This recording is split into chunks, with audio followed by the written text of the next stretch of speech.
Now, Elizabeth, I kind of want to shift gears because we know you have a family, and sometimes it can be difficult when you've got a lot of passion into this industry. But I wanted to ask, like, how do you find this like work-life balance with balancing the family and also doing a lot of great work for your clients? Yeah. So it's doable. It's not always easy. I'll start by saying that. There's some times where I'm putting a little bit more effort into, my job and my personal life. My husband has to, kind of do a little bit more, and balance us out. But and there's other times where I'm doing more for my family and a little bit, pulling away from work. So, but all that to say is it's doable. You can do it, and it takes a lot of work, yes, but if you can create that work-life balance where at knowing that at some point you're going to put a little bit more work effort into your job and sometimes a little bit more effort into your family, um, it all works itself out. Hey everyone, I'm Deshaun Peterson, and welcome to The Blueprint, an FPA NexGen Podcast. On this week's episode, we are interviewing Lizbeth Menjivar-Muñoz, who is an investment consultant at Fidelity Investments and also the director of NexGen at the FPA chapter of Illinois. So let me tell you about my story last night. So it was just a happy hour for a good friend of mine, colleague. And I usually don't go to work events. Not anything against it. It's really just me. I usually just like prefer to go to the gym. And this was like the one night there was like, oh, this is the real Deshaun. Like, oh, you're not wearing like a collared shirt. And we really, I want to say we got after it, but it was a good time. It was like, oh, we can be people outside of work. Um, and it was just like a perfect day. So I'm super exhausted, but this is not medical advice, but if you ever have a heavy night of drinking, milk thistles and those charcoal supplements, chef's kiss. It really just like makes you feel a lot better. But it was a great night just to have times with your colleagues outside of the office. But yeah, so that was my Thursday night. Yeah, it's cool to get outside of the office and see what everybody's like with the shirt untucked and kind of laid back. I remember early on in my career, when I first joined my firm, my boss is like not a traditional boss whatsoever, and I was thinking I need this like professional relationship. Like he's the boss, he's the one that pays the salary, um, and he tells me, he's like, I want to know the real you. I want to know what you're like with your friends. And I was like, dude, that's that's a big ask. So I had to like bring my guard down to just be a little more loose with my boss, which is kind of neat. It is a line that you have to tread. Um, it could be fun, but also it's like this voice in the back of your head. It's like, am I oversharing? Am I being too friendly? How does this translate to the office and stuff like that? But it's great always to be in those positions to just humanize the experience because I think those are those moments that going forward, you look forward to going to the office because now you have that relationship. You brought down that hurdle or that barrier, whatever you want to call it. Um, so those moments are rare, and they should be intentional, but they definitely change the whole dynamic of the office. hmm they really do. So my experience has been a little bit different just because I started with Fidelity right before COVID. And so COVID happened and we didn't get a lot of those outings. And then we started getting the outings, earlier on this year, but they're always after hours and I have my kids. And so like this Wednesday we had an after hour, um, like networking meeting with your coworkers and I couldn't make it because I had to take my daughters to their dance class. So I haven't had a chance just yet. It's going to happen. Fingers crossed. I'm going to make it to one of them. I promise I'm going to make it to one of them. Yeah, absolutely. It's the summertime. It's the best time. Everyone's in a good mood. Unless you're like on the West Coast where you just like summers are just a daily thing. I think Midwest or East Coast, when you actually have the summer, you just appreciate it. And it's just like a general consensus, like, let's go outside. Like, do it. I don't know, but it's sunlight. Let's go outside. Yes. And those are just good times in general. Yeah. So, Lisbeth, thank you for joining us. The Blueprint, FPA NexGen Podcast. We're really happy for you to join us on this inaugural episode. So I'm here, the host, Deshaun Peterson, with my co-host, Mike Zarelli. And, we really appreciate you taking the time to share your story. And hopefully, we just have a great conversation, today. Yeah, thank you so much for having me. I'm happy to be here. Why don't you just give us a little background and walk through kind of your journey, and then we'll go Yeah. from there. So I work for Fidelity Investments. I'm an investment consultant. I've been with Fidelity for about 5 years. I actually started in an entry-level role. So I started as a financial representative, then I became a relationship manager, then a planning consultant. And now, as of late this year, I got promoted into the investment consultant role. But I've been in the financial industry for 11 years now. I just done different facets of finance because there's just so much, right? It's not all just crunching numbers. I started in banking, and then I did a little bit of insurance sales. Then I did data analytics, and then I did mergers and acquisitions until finally landing at Fidelity doing investments. So really, I've done, like I said, I've done a little bit of everything except for accounting. I can't imagine doing, staring at a computer all day, every day. I need a little bit of client facing. But it's been a fantastic road for me, and I love what I do. I finally found my calling when I started working in the financial planning side of finance, just being, engaged with the clients, meeting with them one-on-one, and learning about them, and really, just getting to know them. And I love what I do every single day. Thank you for sharing that. Yeah, you have extensive background in finance, especially not the client-facing side, but just other segments of finance. So you mean like M&A, banking, and things like that. How do you think that background has affected just your, I would say, expectations as an investment consultant? How has that like armed you to be successful in your role? Because I think there is no right path to, let's say, the financial planning, financial services industry, but yours is already extensive, but you just didn't go the traditional route. You still got finance in your background, but here you are, client facing. Could you just elaborate, like, what do you think that did to you? How did that help you, or, widen your perspective? Yeah, so I'll answer in two different ways, right? The first one is, everything that I've ever done in my career or just in my personal side has prepared me to be a well-rounded financial planner. Just because, I know just a little bit of everything. I know a little bit of everything to be dangerous enough to understand it and kind of be able to relay that back to our clients, right? But at the same time, I think that I've also gotten a lot of the tools and resources at working with my firm in order to be able to, be successful. So you don't do this all on your own. You do this by having other people around you. You surround yourself with people that are willing to guide you and help you.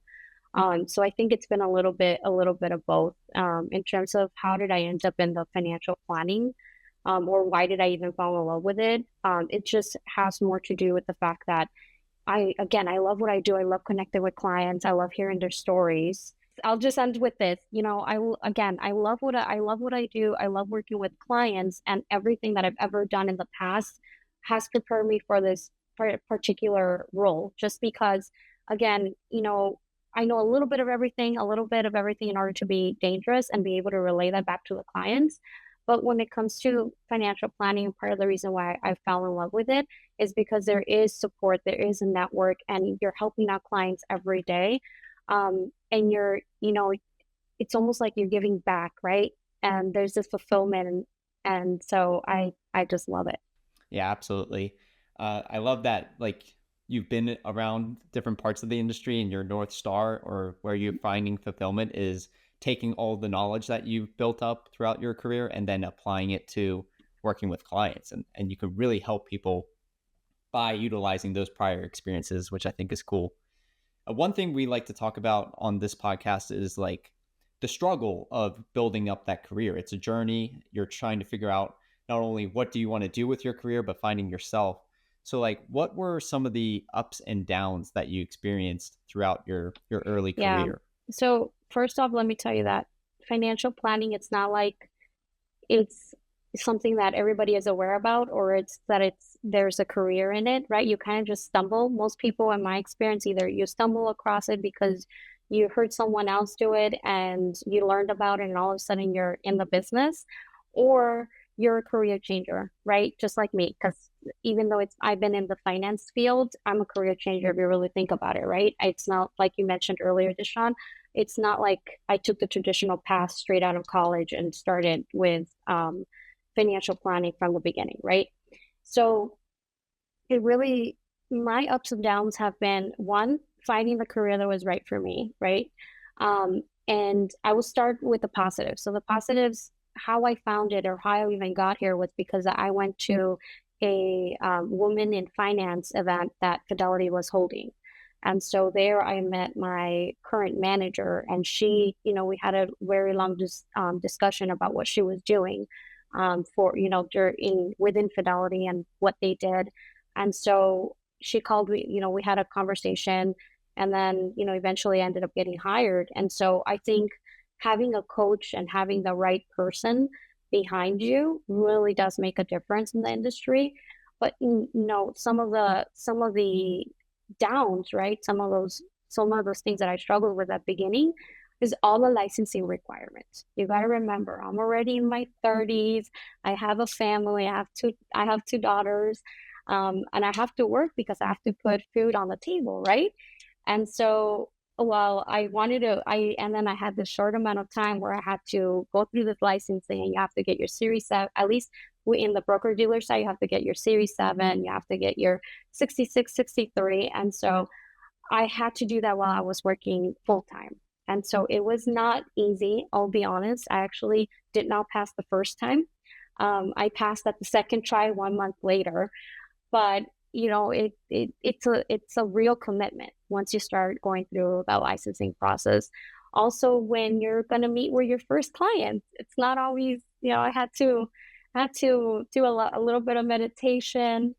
I remember, closing my eyes and breathing 3 times before my first client meeting, because I didn't know where it was going to go. And I was so scared of saying the wrong thing,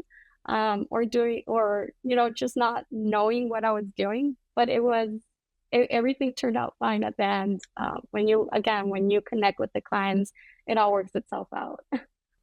I like that you said that, like you brought in like your first client. You're not sure. I think we all have that first imposter syndrome in anything you're doing. Whenever something's new as a challenge, that imposter syndrome comes in. So that's actually a good story. Just segue, like Elizabeth, tell us about your first client. Whether it's like that, just walk us through it. You don't have to talk about the plan or investments or anything like that, but just tell us like how you got that meeting. What were you feeling? Approaching that meeting or that presentation, when they actually came on board and said they wanted to work with you, how was that feeling? Like, just walk us through that first client experience. Yeah. So I've been very, very, very fortunate to work for a company that I don't have to go and do a lot of, cold calling or outsourcing my own clients. We have a lot of referrals that come our way. So in that aspect, I've been very, very fortunate. But in terms of the first meeting that I ever had, I started as a financial representative, so entry-level position. And it was more about the people walking into the branch and just taking care of their immediate needs, right? Whatever immediate need they had at that moment in time, and I was just there to help them. And so I still remember the first time, the first clients came in, they had to do a trust. And I had just passed the licensing exam, and you read about the trust accounts, but you really don't know a lot of the ins and outs of it. And I remember like I said, I breathed in 3 times, told myself I got this. And then I started sweating at some point, introduced myself, hoping that I didn't make a lot of mistakes. And again, just got to know the client. And what made it all very, started to be easier and easier every single time is when you kind of humanize, right? You forget about the business aspect of things, and you just start relating to them, and you just start talking, about sometimes it's commonalities, or sometimes it's just whatever's going on in their life. And so the technical aspect of things comes, but the personal side, I think, once you start to relate to someone, and once you start to get to know them, everything else just kind of works itself out. Oh, that's so true. Like you go in thinking about all the technicalities. Oh, do I know this? What's the beta on this? Or what's the S&P up today? And we just think like these are just people. They're technically just numbers on a screen or a spreadsheet, but to them, you're here to add the color.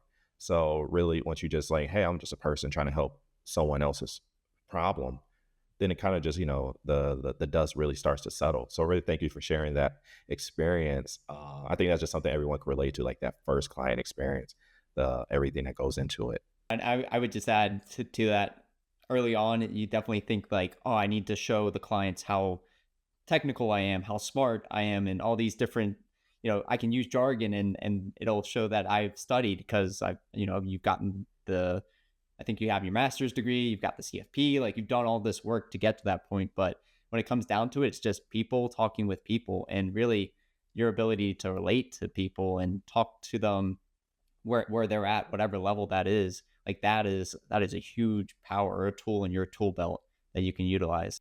I was I was just gonna say, like, I'm so glad that you bring up that tool belt, because I think that's part of our everyday, you know, basically work, right? We're think of us as like the mechanics. So when you meet with a client, you have all these tools in your toolbox, and that doesn't mean that you're gonna utilize every single one of them. That just means that you have enough resources in order to point them in the right direction. And when you're able to do that, I think your relationships with the clients they just go so far. I think that's a good analogy, like the tool belt or the toolbox. It's a lot of tools in there. You might not use them all the time, but you just know what's in there. I think sometimes you're like, where's that measuring tape? It's all in the toolbox versus like a screwdriver that you use every day. That's a good analogy. And it's one thing I think is very interesting, because I know me and you, Elizabeth, we're all here, we're FPA members, but I think something I'd love for you to just elaborate on is you are the FPA NexGen chair for FPA Illinois, and you just launched a mentor-mentee program. So tell us about that, because I think that one of the initiatives that we all think just in the next gen, it's creating that bridge, for people who are coming into industry, people who are trying to grow into the industry. So you just tell us about that program, what's going into it, your thoughts on it thus far. And if people want to get involved too, like we want to make sure that, all hands are on deck, many hands make light work. Yeah. So that really was like a passion, or like a love project, a passion project. I became the director of NexGen about 2 years ago for FPA of Illinois. And one of the things that I realized very early on was that the minute I became a director, I had a lot of messages coming in like, oh, is there any mentorship opportunities, or is there any, can you connect me with someone that's a little bit more seasoned, or is there a job opportunity, or, because NexGen is not just college students. I also want to say they're also early on career changers into the industry. And there's a lot of questions when you first start, right? Like, am I doing things correctly? Somebody else doing it differently, and so forth. And so from that came the fact that I was like, okay, one of the things that we can benefit from is having a mentor-mentee program, right? A mentorship program. So it took a lot of work to develop, but we got it going, and I'm so happy that we started it this year, January. Actually, we launched it in March of 2024 with 20 mentees and 10 mentors, so a group of 30. And it's been really successful. Our launch, what happened on March, every single mentee showed up. Every mentor was there. They got to exchange information. Every month we send out topics that they can talk about. And, we've been getting the emails, the positive feedback. Since we launched, we got a lot of media attention in LinkedIn. So we've had other people reached out that they want to be part of the mentorship program, or they want to either mentor capacity or mentee capacity. And we've also had recruiters, this is the best part, right? We've had recruiters. And are you doing all this by yourself? Yes and no. So the initial launch, yes, but then we also have a committee, and this committee is helping Leslie. She's one of our pro bono director of pro bono. She's been so helpful. She kind of puts those templates together on a monthly basis, and then I just think that the board in general, we've been, everybody is a mentor in the board, and everybody's giving it their all, because when we saw all the reaction that we're getting and all the positive feedback, we were all hands in. But we've gotten recruiters who reach out and they're like, is there any talent within that pool? Can you refer? We have this entry level position, or I have a part-time internship. Do you know of anyone? And I think that all that is just a lot of resources that we needed. We went into the universities to recruit. So we got positive feedback from the universities. We went into DePaul, University of Champaign-Urbana, University of Illinois, UIC, and every single university, without hesitation, allowed us to go in and do a presentation. So it's been amazing. Yeah, it's so cool. It's such a huge accomplishment to put that program together. And I think it really speaks to, one, you like helping clients, but you're also helping planners get that step of finding a mentor. It can be a kind of hefty process if you don't have that structure in there and you put it together. So that's, again, such a huge accomplishment. And you're connecting these planners outside of their like immediate ecosystem too. Yeah. Yeah, great point. Now, I wanted to ask about you personally, like what mentor or support did you receive throughout your career, and how did you find them? How did you find that support? I think I've been really lucky throughout my entire career. So I'll take us back to when I was in banking. I actually, my old manager, his name is Anthony Anaya. I loved him so much, and he helped me so much throughout my career. But the way we met was at a car wash.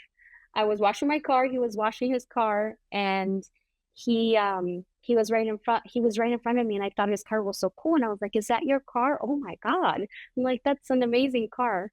And then we started talking, and he sent me an email, and I sent him an email, and then I got hired straight out of high school I was working with Wells Fargo. So, he kind of guided me throughout my entire career with Wells Fargo. And so you create that relationship, but I, again, didn't meet him in a normal setting.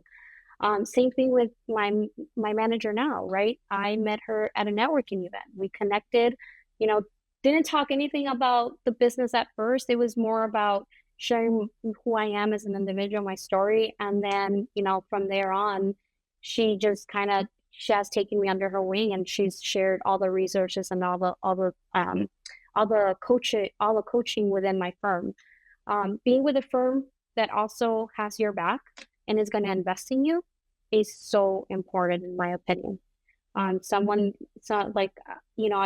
went through the CFP courses last year. I completed them through Northwestern, and my firm paid for it all. So it's one of those things where if you find a firm that can help you throughout every step of the way, you find people who you can connect to, not in a professional level, but in a personal level. That makes all the difference. Joining mentorship programs. I actually was part of a mentorship program with Fidelity through our Latino ERG, so our employee resource group. And I had my mentor Marco, and he showed me the difference between a mentor and a sponsor. A sponsor is going to talk to you when you're about you when you're not in the room. A mentor is going to guide you. And, he was just that. He was both my mentor and my sponsor. And then, now I'm leading the ERG in the Central South region. And so we have a mentorship program there too, because I think it's just so important to have people who are going to have your back and who you can connect to. No, that's really good. And just saying like, so you have like your internal mentors and how you're connecting planners with outside mentors. And I think mentorship is so important, but also it's not a traditional thing that you can just go find, right? I think mentorship also is a two-way street. you have to be willing to be mentored, and that is a certain level of humility that up and coming just professionals, and even seasoned professionals, like, we have to put ourselves in a position to be mentored. Like, we have to be like, I don't know everything. And I think you share that, like, hey, I don't know, I want to learn, even though I have all this experience, there's so much more I can learn. And I think that's a great example. You're leading by doing. And when you're talking to your mentees, you can say, I did all that. Here's what's work, is what I would have done differently. So that's a great example for just up and coming people to follow, or just people who are looking for a mentor Yeah. now. Go off the tracks. Check your internal directory at work. Maybe you could just ask someone, or how can I help you help me? It's not necessarily a formal thing. So thank you for sharing that. You also have to put in the effort, because your mentors are usually going to be busy, right? And so you have to be not just willing to be mentored, but also, do your research, come prepared. When you're, you have 30-minute time slot to meet with your mentor one-on-one, have everything that was on your mind ready to go, and just, start asking those questions, because they're willing to help. You just have to put in a little bit more effort at the beginning, and then eventually the relationship will just kind of, bridge itself, and you'll become more than just a mentor-mentee. Yeah, it's a relationship. It takes work on both ends. Absolutely. Absolutely.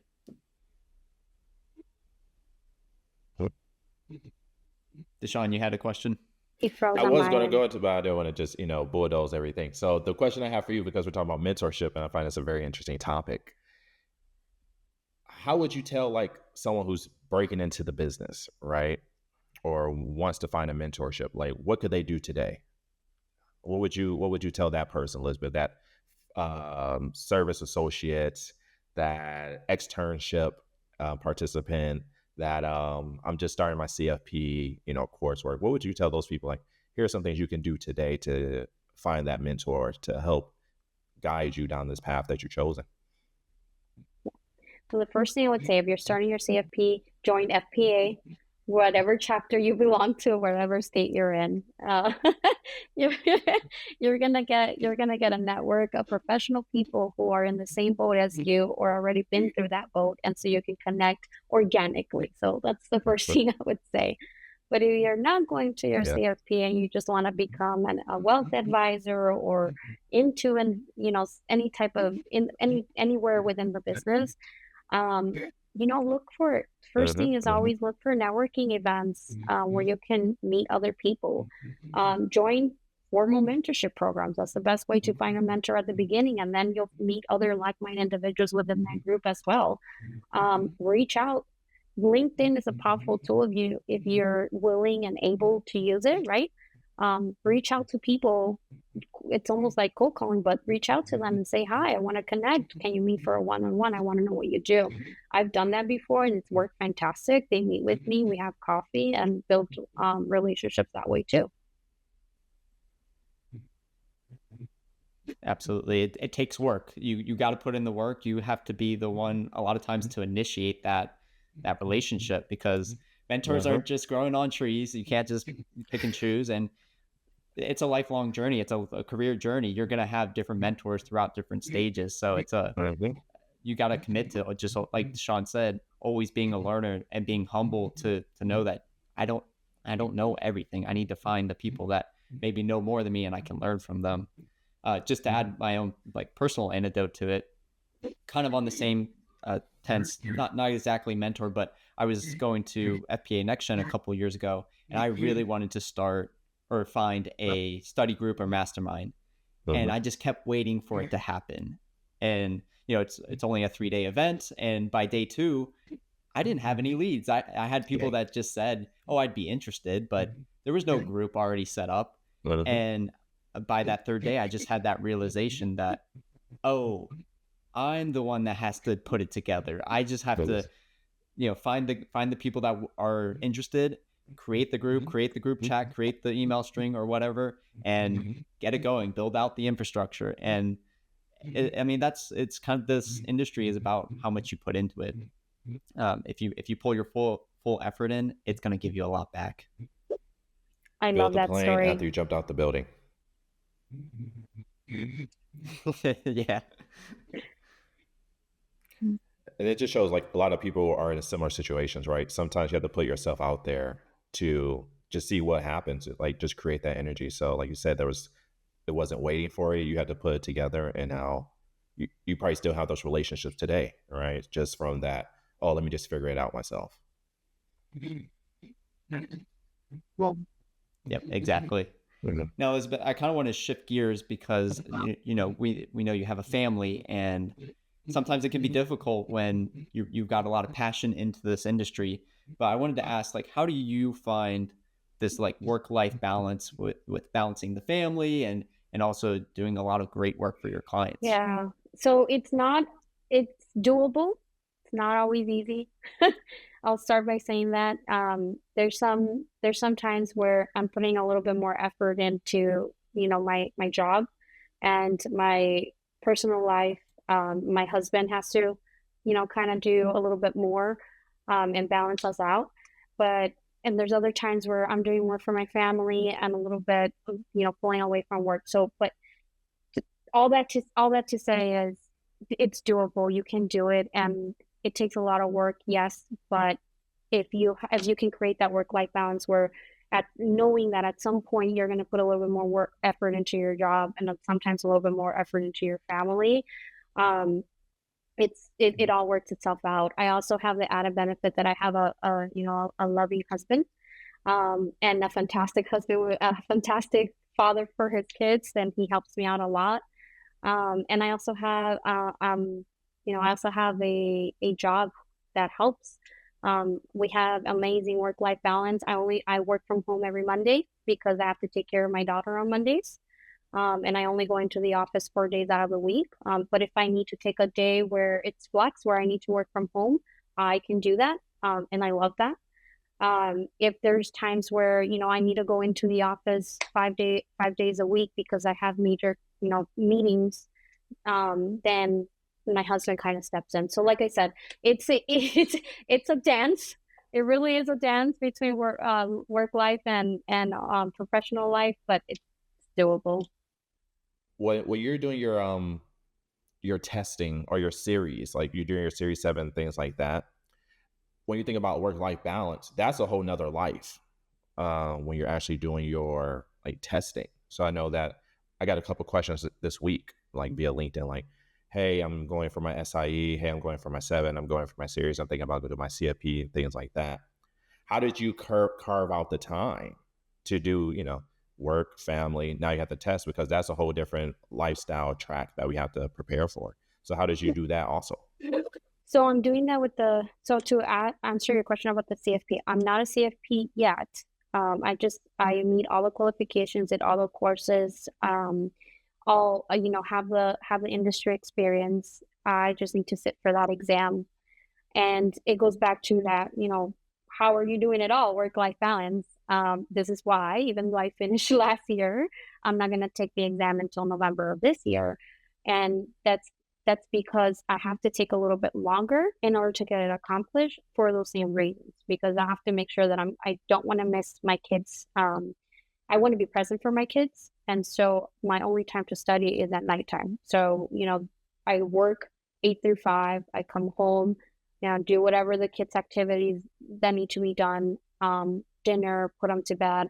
And then after bedtime, then I study. So I'm studying at like 9, 10 p.m. all the way through midnight. And so it takes a little bit more work. It takes a little bit longer, but for me, it's more about, it's not when you get there, it's how you get there. Right. And even if it's going to take me 6 more months than it would take someone else, that's okay. And, there was a point in time where that would worry me because I'm like, okay, I need to get this done today. And I need to get it done before everybody else. And I quickly realized that's just a recipe for me to fail. And so I had to take a step back and be mindful that it is going to take me a little bit longer than your average person, but I'm going to get there. And same thing with the series and the SIEs. I would go to work every day, come home. My baby at that time, she was 6 months. Come home, take care of her. And then at nighttime, do all the licensing, and you have no idea how powerful or how happy I was the day that I saw that pass. Um, when you get your results for the FIE, the Series 7, I'm like, I passed. And then I had so much time. I had so much time in my hands. I was like, I don't know what I'm going to do with myself, because I was so used to studying from that 9 p.m. till midnight. Yeah, it kind of goes back to what you said a little bit earlier, that there's going to be periods where you're putting more effort into one side or the other, and the testing cycle is just that. You ramp up, you're ramping up, and as you get closer to the test, you're full focus, like put the blinders on, and then once you get that card back that says passed, oh man. It is nerve-wracking, and like I said, the first time, the SIE, I did not pass it, and then within 30 days, I passed it, and so that was even more nerve-wracking. But again, taking that step back and knowing that everybody has a different journey, everybody's slightly different. There's people that pass within the first time. There's people that take 2 times. It's just knowing that you're going to get there. And it's so rewarding once you get there, there's so much opportunity within this career. Just know that, you can do it. If I can do it, you can do it. Anybody can do it. That is a way to say it, Drew. Like a little bit about my testing history. So I'm fully licensed, but when I took the 65, I took that twice. And I think that was the hardest thing I studied for. And when I got that first fail, you talk about like earth shattering. You're like, oh, am I going to do it again? Because you're just like, oh, you have to do it, right? You already have the momentum. Keep going, keep going. So I did it again, passed it. But even like for my own CFP, I took it 3 times. You really just have to be resilient and just, change your routine, saying, hey, life is a little unbalanced right now, but once you get it, you're just on a whole nother, just like, it's like climbing a mountain. You get to the top of the mountain and you're like, what about that mountain? It's like, oh, the climb is so hard, but once you get to that peak and you pass those exams, you're just thinking to yourself, like, we can do this. You see other people like, you can do it too. So I definitely can relate to that. Like, if I can do it, I know, you can do it. Yeah, I know. Especially like once you've made it, you just want to help other people, like other CFP certificates or people that are studying for the series exam. Like if they reach out on LinkedIn, for example, you're so willing to help them out or give advice, or this is what worked for me. Take what you will with it. It's so happy to help you. Yeah. Like, I can't wait to help you. Take my materials, Yeah. please. Get them out of my site. I don't want to look at it anymore. Take it. It's free. Take it. And you bring up a good point, because also use the resources around you. I know that I use my colleagues who have been in the in the office a lot longer than I had, and I was struggling. I'll be honest, I was struggling with options trading, and I was like, I just do not understand this component of the Series 7 exam. And so I reached out to one of my colleagues, and they were more than happy to, like you guys said, share their notes. They're like, here are all my notes. I didn't get it either.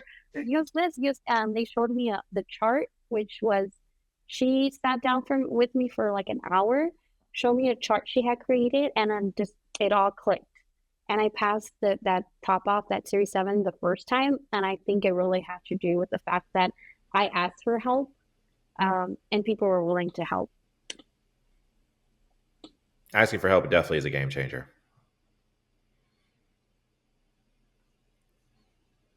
Yeah, again, it goes back to just being humble, willing to ask for help, and that'll get you to that next step.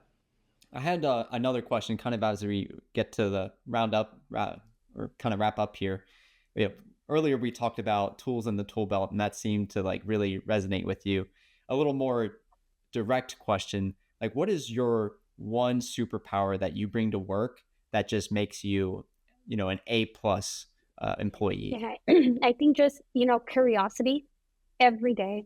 I don't know if I'm answering this question correctly, but I really do think curiosity and resilience is my superpower. I love asking questions, and the more curious that I stay, the more questions that I ask. And sometimes I'm doing it without even realizing that I'm doing it. I'm just like, I just keep going. And that opens up the door for a lot of opportunity, not just with my clients, but also with just people around me. That's how I ended up in being the director of NexGen for FPA. I went to a networking event, started asking questions, and then long behold, 3 months later, here I am at first joined as the committee in the NexGen committee, and now I'm the director and the committee chair. So you just ask. I just ask questions. I'm just always curious. I want to know how you got to where you got and why you're there, and tell me why. I get that. That's what, Mike. What's your superpower? It's a good question. It's a really good question. And I know. I do agree with the curiosity. I think, said another way, maybe it's probably similar, but said another way, it is just the willingness to hear people, giving them the space. A lot of times what I found, or early on in my career, I thought, oh, I needed to ask the right questions, or it always had to be open-ended. And the more that I've been in client meetings, a lot of times just giving the space for people to talk, they'll talk. You don't really need to say, tell me more every single time. I know in the industry, everybody says, oh, it's just the best question is tell me more, even though it's not a question. But I found that it's not always necessary. Sometimes just shaking, nodding your head, and just being very visually receptive to whatever they're talking about, that can be the best situation for these clients. Obviously, money is a very highly emotional thing, and we need to be there for those clients, for those emotions. So giving them the space, being curious, like you said, that's so beneficial to the clients. Deshaun, all right back at you. Trial by fire together. I'm that person. Like, if there's something hard, let's just do it. I would do it with you. Let's just do it. Let's just get out the way. I think I am a learn by doing person, but I relish in challenges and hard things and eliminating the what ifs. I'm a huge fan, so I really try to bring that around me. Like, hey, we want to get healthier. All right, let's get standing desks. Let's all do it. We want to, try to meet these clients or these partnerships, or let's do it right now. I think I'm just that type of person. I want to do it with you. Let's just do it. Let's get out the way. Like, I'm the perfect passenger. I'm not a big fan of driving, but I'll go with you anywhere you're going. I think that's the type of way I like to do it. And like in real life, I don't actually like driving, but I think that's the analogy I'm going to roll with right now. That's why you're running a marathon, right? We're doing Hurricane in 7 weeks, and I am miles behind my training. It's going to be, but we'll get. Oh, we'll get there. We'll get there. Hey, trial by fire. Trial by fire. This is trial by a run over a mountain at 4 a.m. So it's going to be a different type of fire, but it's going to be a good time. It's going to be a great time. Again, thank you guys for having me. I think we really touched on the mentorships, and that was probably my favorite part. Really just giving people that insight of, one, you have to go out there. There are resources out there, and I don't want to say no one knows what they're doing, but everyone was at one point was in your position and they had no idea what they were doing. And that's something that I think we all can hear repeatedly. Like, just keep going. Someone was in your position at once. Yeah, I would just add, as you build success in your career, don't forget to look back, help out those that are coming up behind you, because this is a community. We're not each other's competition. There's plenty of clients and people to help out with. So, really just giving back, it's such a fulfilling way, on top of helping the clients, but helping those coming up in the rear behind you. Man, that just feels good.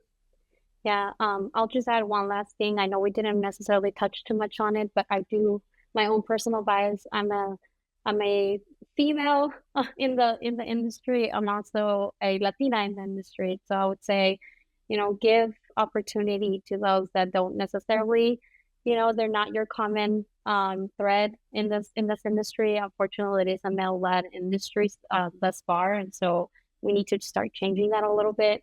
So when you see a young lady who's in, finance, let her know, talk to her about a financial planning career, because a lot of people think or shy away from it because they think that it's a numbers industry, and it really isn't. It's a client relationship building industry. So just share that. And the more you talk about it, the more that you share it, the more willing and able the younger generation is going to want to be part of this profession.